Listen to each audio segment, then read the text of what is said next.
ಒಂದು ದೇವಸ್ಥಾನದ ಗರ್ಭಗುಡಿಯೊಳಗೆ, ಅದರಲ್ಲೂ ದೇವರ ಮೂರ್ತಿಯ ಮುಂದೆಯೇ ಒಂದು ನದಿ ಉಗಮವಾಗೋದನ್ನ ಎಲ್ಲಾದರೂ ನೋಡಿದ್ದೀರಾ? ಬನ್ನಿ, ಅಂಥದ್ದೊಂದು ವಿಶೇಷ ಕ್ಷೇತ್ರವನ್ನ ಇವತ್ತು ನಾನು ನಿಮಗೆ ತೋರಿಸ್ತೀನಿ.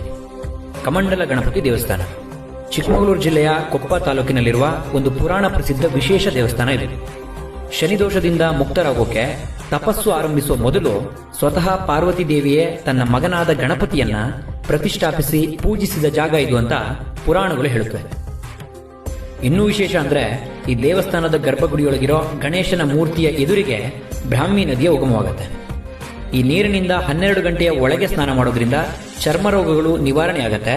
ಹಾಗೆ ಈ ನೀರನ್ನ 21 ದಿನಗಳ ಕಾಲ ಸೇವಿಸೋದ್ರಿಂದ ಜ್ಞಾಪಕ ಶಕ್ತಿ ಹೆಚ್ಚಾಗತ್ತೆ ಅಂತ ನಂಬಲಾಗತ್ತೆ.